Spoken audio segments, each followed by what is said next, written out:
Alright, I need to get something off my chest right now because this genuinely pisses me off every single time I hear it. And that's the people that keep saying GTA 6 looks exactly like GTA 5. And I wish people who said that understood how stupid they actually sound.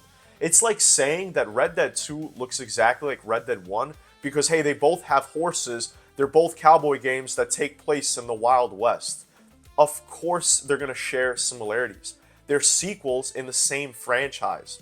GTA 6 looks somewhat similar to GTA 5 because it's a modern day game taking place in a city with cars, just like literally every single sequel in any franchise that has ever existed that shares the same setting with its predecessor.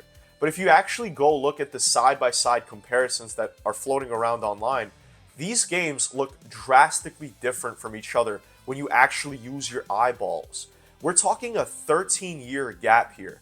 The amount of content, the mechanics, the AI behavior, and the physics, all of that is going to separate these two games in a super massive way. And speaking of that 13-year gap, let's actually sit with that number for a second because I don't think that people are processing this correctly in their heads.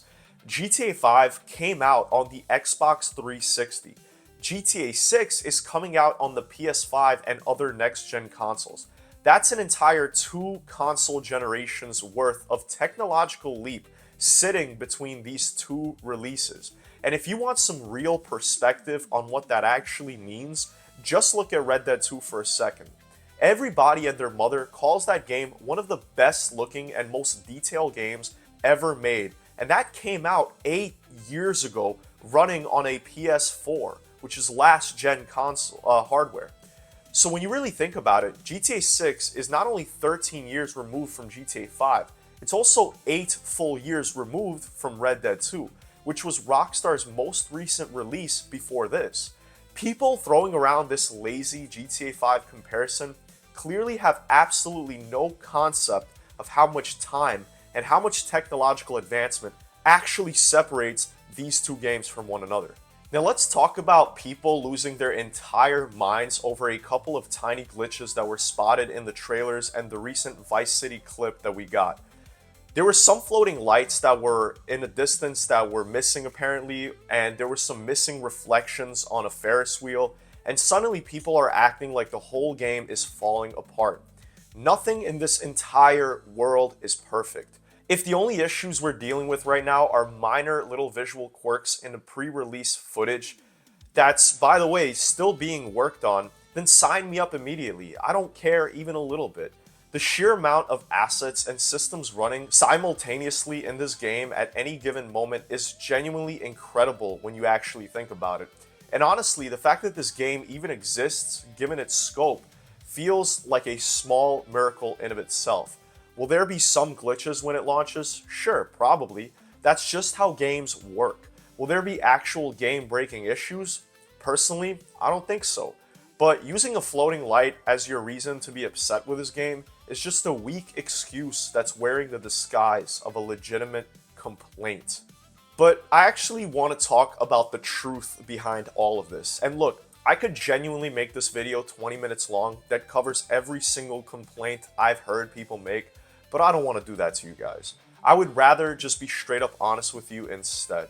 GTA 6 has more attention focused on it right now than any video game in history. And honestly, I would argue it's getting more attention than any single piece of entertainment media that has ever been created.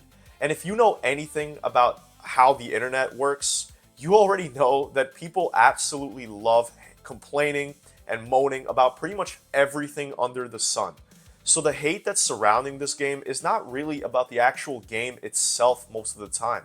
It's simply a byproduct of the sheer scale of attention this game is pulling in from every corner of the internet. And if you're getting this much hate, that genuinely means that you're getting an insane amount of attention.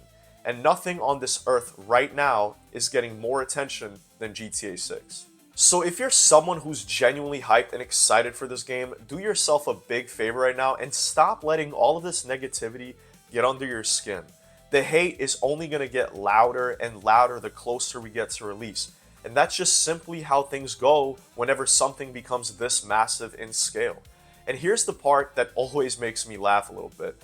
9 times out of 10, the people that are being the loudest about hating on this game are still going to go out and buy it day one, play it religiously for hundreds of hours, and somehow still find something to complain about afterwards. People are just stupid like that. I mean, what could I say?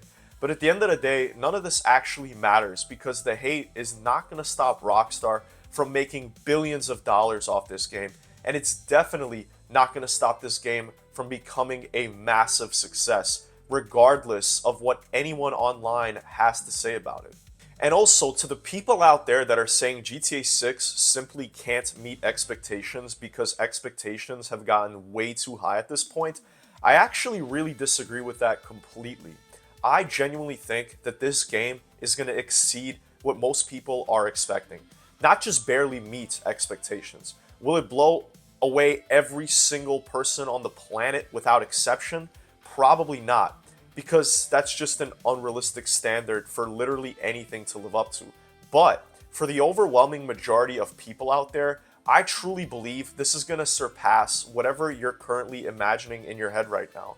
I'm extremely excited for this game, and if you're feeling the same kind of way right now, do me a big favor and go ahead and like and subscribe, because we're covering absolutely everything that's leading up to the release as it happens. So guys, stay hype, try to ignore the negativity as best as you can, and like always, stay healthy, stay safe, and I will see you guys in Vice City.